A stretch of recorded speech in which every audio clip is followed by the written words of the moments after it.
함께 보실 말씀은 고린도후서 7장 8절에서 10절 말씀입니다. 고린도후서 7장 8절에서 10절 말씀 우리 한 목소리로 같이 읽도록 하겠습니다. 같이 읽겠습니다. 그러므로 내가 편지로 너희를 근심하게 한 것을 후회하였으나 지금은 후회하지 아니함은 그 편지가 너희로 잠시만 근심하게 한 줄을 알미라. 내가 지금 기뻐함은 너희로 근심하게 한 까닭이 아니요 도리어 너희가 근심함으로 회개함에 이른 까닭이라. 너희가 하나님의 뜻대로 근심하게 된 것은 우리에게서 아무 해도 받지 않게 하려 함이라. 하나님의 뜻대로 하는 근심은 후회할 것이 없는 구원에 이르게 하는 회개를 이루는 것이요 세상 근심은 사망을 이루는 것이니라. 아멘. 오늘 설교의 제목은 세상 근심과 참된 근심입니다. 오늘 본문 말씀에 나오는 사도 바울의 비교이죠. 근심이 있는데 모든 사람이 근심하는데 세상적 근심이 있고 또 참된 근심, 하나님의 뜻대로 하는 그러한 근심이 있다라는 것입니다. 그래서 우리가 그것을 잘 구별하고 우리가 세상 근심에 쌓여 있는 것이 아니라 하나님의 뜻대로 하는 근심을 통해서 구원을 이루고 성장을 이루었으면 좋겠습니다.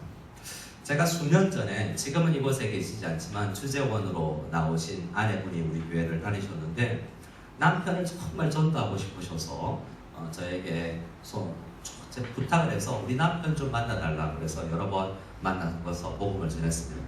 내 남편분을 만났는데 목사님, 제가 술이 없으면 밥이 안 넘어갑니다 라고 해서 그럼 어떻게 해야 되겠습니까? 전도해야 되는데 술이 없으면 밥이 안 넘어간다. 1번 같이 마셔준다. 예, 그건 아니고요. 따라만 드렸죠.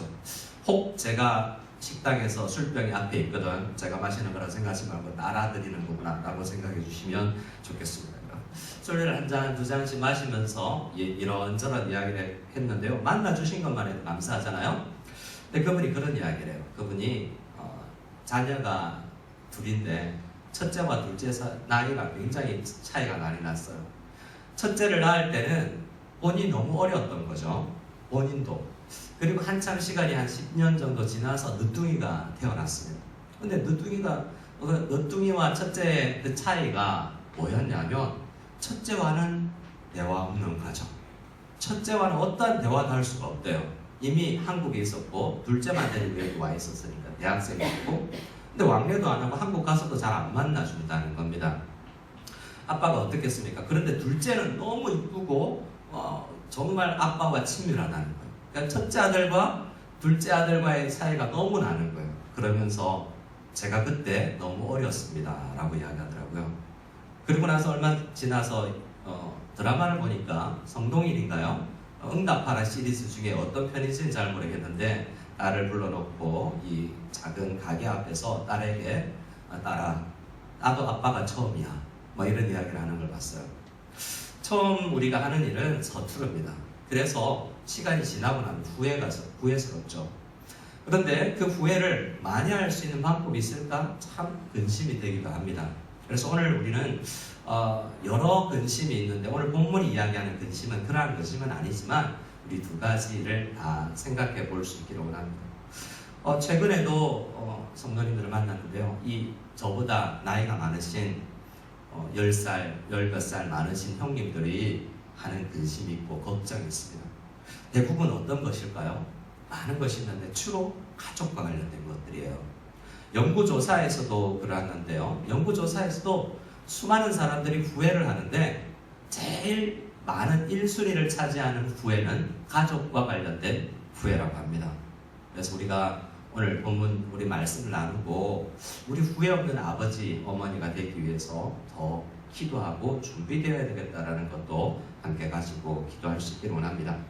오늘 본문은 그런 근심을 이야기하는 건 물론 아닙니다. 한번 볼까요? 우리 오늘 근심, 우리 말씀 8절 말씀을 같이 한번 읽어보기로 원합니다. 8절 읽겠습니다. 그러므로 내가 편지로 너희를 근심하게 한 것을 후회하였으나 지금은 후회하지 아니함은 그 편지가 너희로 잠시만 근심하게 한 줄을 알미라. 사도 바울이 후회하고 있죠. 사도 바울이 후회를 합니다. 사도 바울의 이 후회는 어떤 후회냐면 사실 목회자들이 설교하고 나서 오늘 너무 세게 이야기했나? 나도 그렇게 못 살면서 너무 강하게 이야기한 거 아닐까? 삐지면 어떡하지? 상처받으면 어떡하지? 이런 후회죠. 사도 바울이 고린도 교회에 3개의 편지를 썼는데 많은 학자들이 2번째 편지가 소실되었다고 그래요. 아마도 지금 썼던 편지는 2번째 편지인 것 같아요. 고린도전서 이후에 고린도후서 오늘 본문을 쓰기 전에 또 다른 편지를 썼는데 고린도전서도 굉장한 책망이 있는데 그 고린도 2 편지 사이에 있던 소실된 편지는 더 격하게 책망을 했던 것 같습니다. 그리고 나서 사도 바울이 하나님께서 은혜를 주셔서 기록했지만 사람이니까 이거 감당하겠나? 내가 들어도 쉽지 않겠다라는 생각을 생각을 한 것이죠. 그래서 근심하게 했을 것 같아서 후회를 했다는 거예요. 하지만 시간이 지난 지금 소식을 가지고 디도나 여러 동역자들의 고린도 교회에 대한 소식을 들어보니 그게 아니라 오히려 그 말씀이 약이 되어서 근심하다가 그들이 회개하고 주님 앞에 돌아오게 되었습니다 라는 소식을 들은 거예요. 그래서 사도 바울은 뭐라고 이야기합니까? 8절 하반절에 지금은 후회하지 아니함은 그 편지가 너희로 잠시만 근심하게 한 줄을 알미라 라고 말하고 있습니다. 잠시 설교를 듣거나 성경을 읽을 때 막 충격을 받죠. 이렇게 이야기할 수 있나? 내가 이 정도로 죄인이란 말인가? 도전을 받지만 그 근심이 이제 만들어내는 게 있다라는 것입니다. 9절 말씀까지도 같이 읽어볼까요? 9절 말씀을 같이 읽겠습니다. 내가 지금 기뻐함은 너희로 근심하게 한 까닭이 아니요 도리어 너희가 근심함으로 회개함에 이른 까닭이라. 너희가 하나님의 뜻대로 근심하게 된 것은 우리에게서 아무 해도 받지 않게 하려 함이라. 아멘. 그런데 편지를 처음 받았을 때는 사도 바울이 미워 안 그래도 별로 사도를 인정하고 싶지도 않았는데 편지를 써서 막 책망을 하니까 마음이 쉽지 않았겠죠. 그래서 근심이 일어나기 시작합니다. 그런데 희한하게 하나님은 성경을 사용하시죠. 설교를 사용하시죠. 근심이 그 가운데서 작동하여서 회개로 진행됩니다. 그래서 9절 말씀에 근심함으로 회개함에 이르렀다라고 이야기합니다. 결국 그 말씀이 회개를 만들어내었으니 그 근심은 결국 하나님의 뜻대로 한 근심이다라는 겁니다. 우리가 근심을 많이 하고 걱정을 하고 후회를 하지만 그것이 하나님의 원하시는 열매를 만들어내지 않으면 세상 근심이죠. 하지만 말씀으로 우리가 책망받지만 그래서 우리가 근심하고 낭망하지만 나중에 그것이 말씀이 살아 역사하여서 내 속에서 회개를 만들어낸다면 그것은 하나님의 뜻대로 하는 근심이라는 것입니다. 사실 내가 회개한 것 같지만 많은 학자들과 우리 성도님들은 말씀을 묵상하면서 회개조차도 내가 하는 게 아니구나라는 것을 알게 됩니다. 여기에서 내 속에서 이 회개를 만들어내게 한 그 근심하게 한 그 말씀이 성령 하나님께서 말씀을 성령 하나님께서 사용하셔서 회개라는 것을 할 수 있도록 해주신 것이죠. 그래서 사도 바울은 자기도 후회하다가 하나님께서 말씀을 통해서 일하시는구나 라는 것을 생각하고 후회를 적었다라는 것입니다. 자, 우리 10절 말씀까지도 읽어보겠습니다. 10절 말씀을 읽겠습니다. 같이 읽습니다.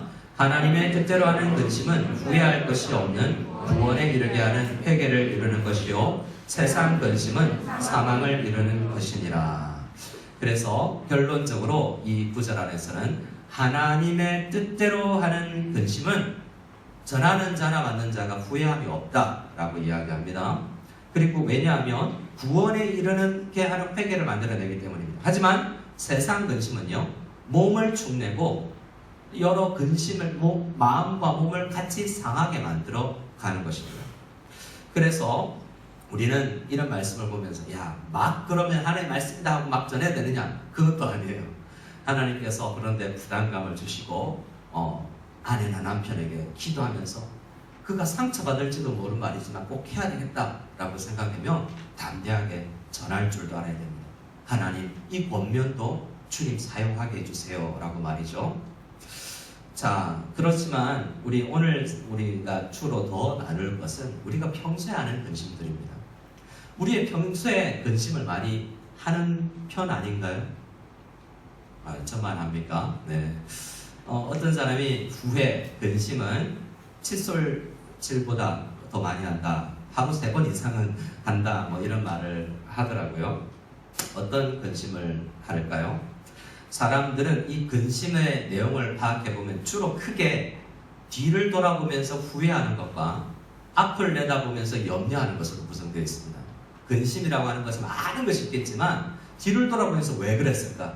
앞을 내다보면서 과거에도 그랬는데 못했는데 미래에도 못하겠지? 라고 염려를 하게 되죠. 후회와 염려로 근심이 구성되어 있다고 생각할 수 있습니다. 미래를 향해서 소망을 가지 못하는 것은요, 불신앙이라고 해요. 믿음이 없기 때문에 미래를 염려하죠. 자, 오늘은 그러나 과거를 돌아보면서 떠올리는 후회, 그것에 대해서 한번 생각해 볼까 합니다. 인간은 살면서 후회하지 말자고 수없이 되뇌이는 존재다 라고 말을 합니다. 동의하십니까? 네, 눈빛으로 해주셔서 감사합니다. 우리는 공부, 회사, 취업, 결혼, 투자 등등 수많은 것을 후회합니다. 왜 나는 지혜로운 인생 선배들의 그 현명한 충고를 귀담아 듣지 않았을까? 라고 후회하죠. 왜 나는 선생님 말씀대로 조금 더 열심히 공부하지 않았을까? 라고 후회합니다. 그런 부모가 자녀들을 박탈하죠. 그런 후회가 너도 후회하지 말라라고 말이죠. 왜 나는 좀 더 좋은 아버지가 되어서 아이들과 많은 시간을 함께하지 못했을까라고 아이들이 떠나고 나서 고등학교 졸업하고 중국에서는 대학 가고 나서 내가 아들을 잘 모르는구나 라는 것을 깨닫고 후회합니다. 나는 왜 좀 더 자상하게 아내를 사랑해주는 그런 남편이 되지 못했을까? 나는 왜 많은 친구들에게 상처를 주었을까? 나는 왜 아버지와 어머니를 알아가는데 조금 더 시간과 노력을 들이지 않았을까? 왜 나는 하나님과 좀 더 깊이 간절히 긴밀하게 친밀하게 동행하지 않았을까? 나는 왜 모든 사람들의 마음에 들려고 그렇게 고생하며 살았을까? 나는 왜 그렇게 회사에 그게 전부인 줄 알고 회사 일에 전력하여서 질주하다가 많은 것을 잃었을까? 수많은 남성들이 중년 이제 50대 이상이 되면 고민이 후회가 달라집니다. 40대 전에는 어떻게 하면 회사 일 더 잘할까? 라고 내가 성공할까로 이야기하지만 이제 40이 넘고 50이 넘으면서 많은 중년 남성들이 후회가 달라져요. 그것은 가치가 달라졌다는 거예요. 어떤 학자가 다니엘 핑크라는 학자가 여러 책을 썼는데 후회의 힘이라는 책을 몇 년 전에 썼습니다. 그 다니엘 핑크는 이야기하기를 사람들이 후회를 하는 것은요 가장 소중히 여기기 때문이라고 해요. 어떤 일은 다른 사람은 후회를 안 하는 것을 내가 후회를 합니다. 왜냐하면 그게 중요하기 때문이에요. 안 하고 넘어가는 과거인데 내가 그걸 중요하게 생각했을 때 후회를 하는 거예요. 근데 30, 40대는 결혼을 하고 나서 가정의 소중함을 잘 모릅니다. 그래서 가정에 등한시해도 후회함이 없어요. 하지만 시간이 지나면 지날수록 가정에 대한 소중함이 더 커진다는 것을 생각할 때 그것에 대한 후회가 생겨나는 거죠.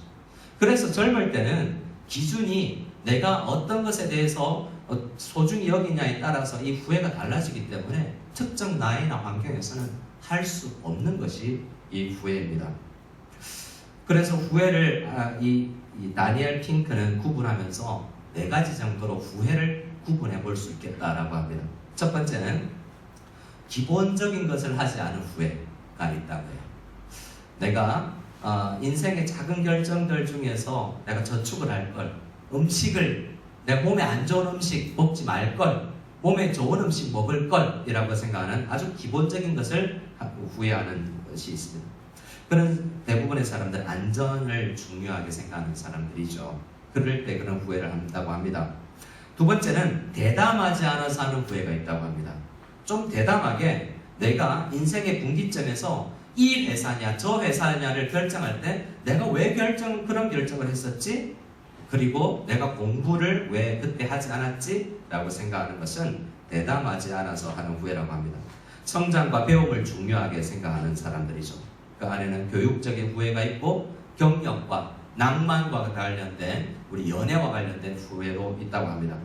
또 윤리적인 후회도 있죠. 내가 도대체 왜 그렇게 나쁜 짓을 했지? 라고 윤리적 후회를 한다고 합니다.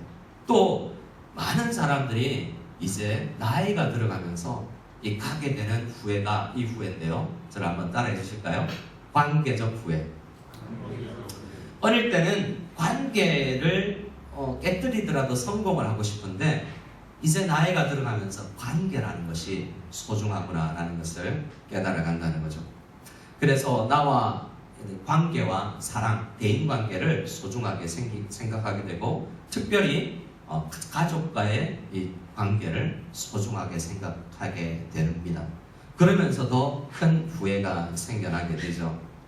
근데 그 책에서는 이 후회의 힘이라는 건 결국 긍정의 힘처럼 이 자기개발서잖아요.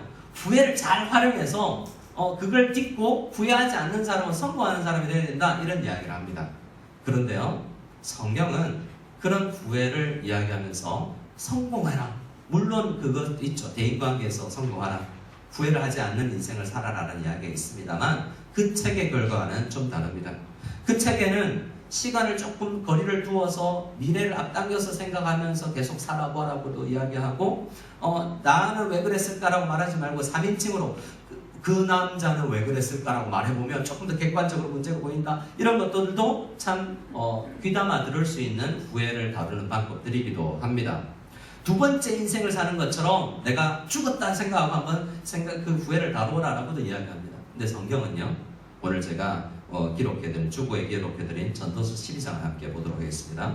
전도서 12장 1절에서 2절 말씀인데요. 우리 전도서 12장 1절 2절 말씀을 같이 한번 읽어보겠습니다. 같이 읽겠습니다. 너는 청년의 때에 너의 창조주를 기억하라. 곧 공고한 날이 이르기 전에 나는 아무 낙이 없다고 할 해들이 가깝기 전에 해와 빛과 달과 별들이 어둡기 전에 비 뒤에 구름이 다시 일어나기 전에 그리하라. 자, 이 말씀은 솔로몬이 썼다고 알려져 있죠. 솔로몬은 하나님께서 주신 지혜, 물질, 건강을 가졌던 사람입니다. 근데 그걸 가지고 자기 마음껏 사용해 본 사람이죠. 그리고 나서 후회합니다. 전도서의 내용에 보면 후회가 가득 차 있죠. 헛되다 라고도 이야기하면서 말이죠. 그리고 결론부인 12장에 와서 뭐 어떤 날이 오기 전에, 우리가 아직 젊었을 때, 지금 이 말은 50대 전에 라는 이야기가 아니고 바로 지금 이 말씀을 들었을 때 후회하지 않는 인생을 살아야 된다는 것을 이야기하는데요. 그 핵심에 무엇이 있습니까? 너의 인생에 창조주를 더하라. 혼자 고민하지 말고, 혼자 고민하면요 후회하다가 위축됩니다. 남자들이나 여자들이, 특히 남자들이 혼자 고민을 나눌 사람이 없이 혼자 고민하다가는 연민에 빠지게 됩니다. 그래서 적어도 이 고민을, 후회를 함께 나눌 수 있는 동지들이 있는 것이 중요해요. 하지만 더 중요한 것은 하나님 앞에 이 문제를 말씀 앞에 독대해서 지켜보는 거죠. 청년의 때에 창조주를 기억하라. 후회 많이 하기 전에, 공고한 날이 이르기 전에, 아무 낙이 있다고 말하기 전에 그렇게 하라라고 합니다. 기록해드리지는 않았지만 전도서 말씀에 보면 12장 3절 이후에서 보면 노년이 어떻게 되는지에 따라서 그림 언어로 이야기해 주는데요. 그들은 맷돌질 하는 것이 적어질 것이다, 허리가 구부러질 것이다 라고 하는데, 맷돌질은 이 치아의 상태를 이야기한다고 학자들이 이야기합니다. 이가 안 좋아지고 눈이 나빠지고 전체적인 신체 기능들이 떨어질 때 후회가 막 밀려오죠. 나는 이를 왜 이렇게 관리했을까라고 생각하면서 말이죠. 각종 후회가 오기 전에 창조주 중심으로 내 인생을 돌아보고 평가하는 그 최후의 재판장 되시는 하나님 앞에 내 인생을 점검하는 시간을 늘 가지는 것이 중요하다고 이야기합니다. 그래서 특별히 우리 남자 구역을 시작하기 전에, 아버지 학교를 우리 개강하기 전에 여러분 남자 성도님들께 권면합니다. 혼자 숨지 마시고 후회할 일을 더하지 마시고 우리 하나님 말씀 앞에 날마다 서보고 그 말씀을 가지고 함께 나눌 수 있는 형제들과 함께 나아갈 수 있는 우리가 다 될 수 있기를 소원합니다. 그래서 나눌 때 말씀을, 고민을 나누고 후회를 나누고 받은 은혜를 나눌 때 우리가 조금 혼자 할 때보다 더 우리 후회를 추리게 되는 일이 일어날 줄로 압니다. 전도서는 그렇게 후회하지 않는 인생을 살 방법에 대해서 이야기를 해줍니다. 자, 우리 디모데전서 1장을 한번 볼까요? 예로 한 사람을 보겠습니다. 디모데전서 1장을 바울이 쓴 글인데요. 13절, 14절 말씀을 같이 읽도록 하겠습니다. 같이 읽겠습니다. 내가 전에는 비방자요, 박해자요, 폭행자였으나 도리어 긍휼을 입은 것은 내가 믿지 아니할 때에 알지 못하고 행하였습니다. 우리 주의 은혜가 그리스도 예수 안에 있는 믿음과 사랑과 함께 넘치도록 풍성하였도다.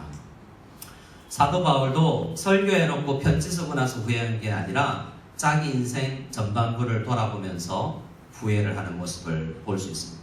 사도 바울을 하는 후회는 뭐냐면 전에 아마도 35세 전에 평생을 성공을 위해서 유대인 사회에서 최고로 잘 나가는 그런 사람이 되기 위해서 달려온 사람이 사도 바울이었어요. 그는 30여 년 인생을 누구 못지않게 열심으로 인생을 살았고 학벌도 얻었고 많은 명성도 얻어가는 중이었습니다. 그런데 지금 사도 바울은 디모데에게, 젊은 디모데에게 너는 나처럼 그런 열심 내지 말고 말씀 앞에 하나님 앞에 열심을 내고 다른 형제들을 위해서 돕는 자로 일찍부터 쓰임받는 것에 감사함을 알아야 된다라고 이야기해 주면서 자기의 과거를 고백합니다. 어떻게 살았습니까? 사도 바울은 전에는 비방자요, 박해자요, 폭행자였습니다. 사도행전 말씀 26장에서도 일일이 사도 바울이 여러 번 자기의 과거의 행실을 이야기하는데요. 후회된다는 거죠. 근데 그 후회가 예수 그리스도를 만나고 나서 사도 바울은 후회 같은 이야기를 하지만 염려는 하지 않습니다. 앞으로 달려갈 길에 대해서는 그 과거의 잘못을 말씀 안에서 해결하고 나서 미래를 향해서 달려갈 때는 정말 똑같은 열심, 더한 열심으로 달려가지만 전혀 후회함이 없는 인생을 살았고 또한 염려도 하지 않는 것을 우리는 사도 바울의 서신들에서 알게 됩니다. 사도 바울이 그렇게 막 살았지만 이제 예수 그리스도를 다메섹 도상에서 만나고 나서 이제 그는 다른 많은 다음 세대들에게 이 남자로서 다른 어린 남자들에게 어떻게 살아야 창조주를 중심으로 창조주를 기억하는 청년으로서 살아갈 수 있는지를 이야기하는 사람으로 변화되었습니다. 그리고 자신의 인생을 이렇게 이야기하죠. 디모데 전서를 쓰고 나서 사도 바울은 이제 죽기 얼마 전, 형장의 이슬로 사라지기 얼마 전 디모데후서 마지막 서신을 쓰면서 이렇게 고백을 합니다. 우리 같이 디모데후서 4장 6절 말씀 이후를 8절까지를 같이 읽도록 하겠습니다. 같이 읽겠습니다. 전제와 같이 내가 벌써 부어지고 나의 떠날 시각이 가까웠도다.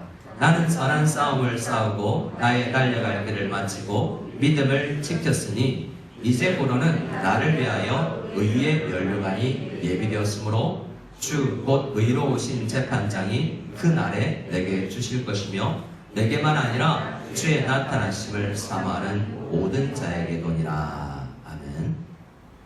사도 바울이 지금껏 예수 만난 이후의 삶도 그전 삶처럼 열심히 일하는 면에서는 달라진 것이 없습니다.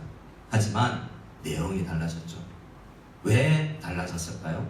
중요하게 생각하는 것이 달라졌기 때문입니다.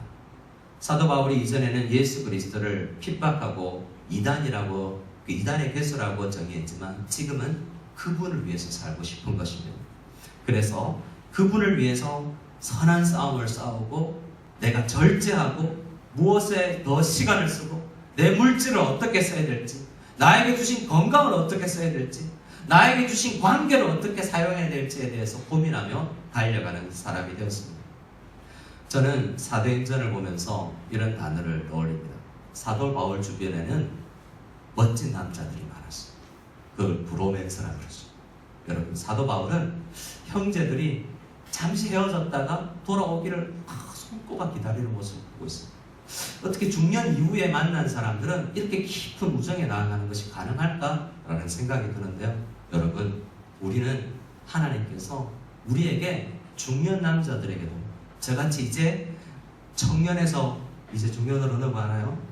새로운 정부의 대통령 때문에 아직도 저는 40대지만 그러나 젊을 때, 이 나이 때, 이때에도 여러분 이 형제의 우애를 꿈꾸고 정말 함께 나누면서 함께 성장할 수 있는 이러한 공동체를 사도 바울 주변에 그런 형제들이 말하는 것처럼 우리도 함께 꿈꿀 수 있기를 원합니다. 오늘 이 아침에 돌아가는 길에도 회사 일이 근심될 것이고 후회가 될 일이 있을 것입니다. 하지만 이제 우리가 무엇이 중요한지를 잘 판단하면 돈보다도 중요한 것이 있고 어떤 면에서 회사보다도 중요한 것이 있다는 것을 알게 될 것입니다. 특별히 우리 모두에게 예수 그리스도가 가장 중요한 분이 되고 또 예수 그리스도께서 하나님께서 우리에게 선물로 주신 아내와 자녀들과 우리 교우들이 참으로 소중한 존재구나라는 것을 깨닫고 그곳에 우리의 에너지를 많이 쏟게 되어서 이제 내년 2024년이 되어서는 관계적 후회보다 관계적으로 감사가 많아질 수 있는 저와 여러분 다 될 수 있기를 소원합니다. 우리 함께 찬양하며 나가기를 원합니다. 예수 늘 함께 하시네. 우리 함께 할 때요, 후회도 염려도 온전히 주님께 맡기고 예수님께서 나와 함께 하십니다.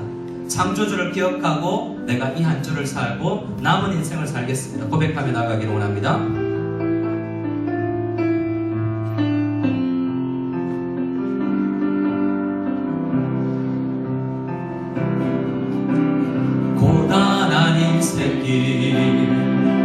힘겨운 오늘도 예수 내 마음 아시네. 지나간 아픔도 마주할 세상도 예수 내 마음 아시네. 믿음의 눈 들어, 믿음의 눈 들어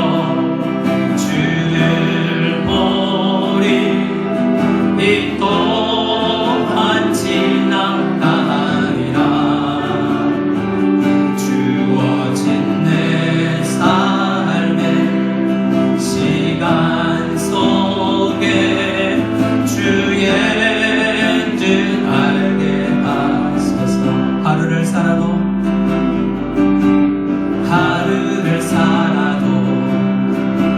기쁨으로 가리. 예수 늘 함께 하시네. 후회도 염려도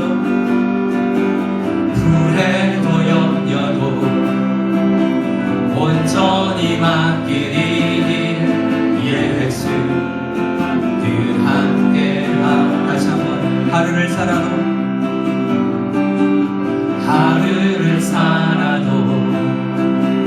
기쁨으로 가리. 예수 늘 함께 하시네. 후회도 염려도 온전히 맡기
원합니다. 주어진 시간은 저마다 조금씩 다를 것입니다.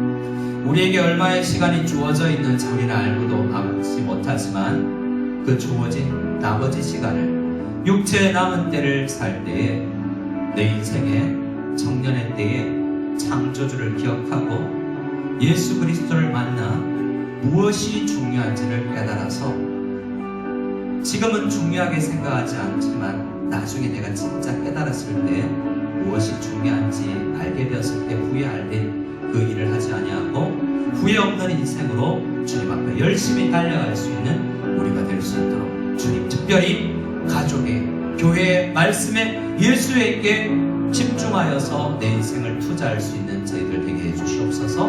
간절히 기도하고 특별히 기도해 주실 것은 우리 광고에서 했던 것처럼 아버지 학교를 위해서 남자 구역을 위해서 집중적으로 더 기도해 주시고 국제예배당 참석하는 이 과정이 잘 진행될 수 있도록 주님 도와주시옵소서. 우리 한국으로 출국하는 김원주 성도님과 함께 하옵소서. 우리 간절히 생각하면서 함께 기도하며 나가기를 소원합니다. 함께 기도드리겠습니다.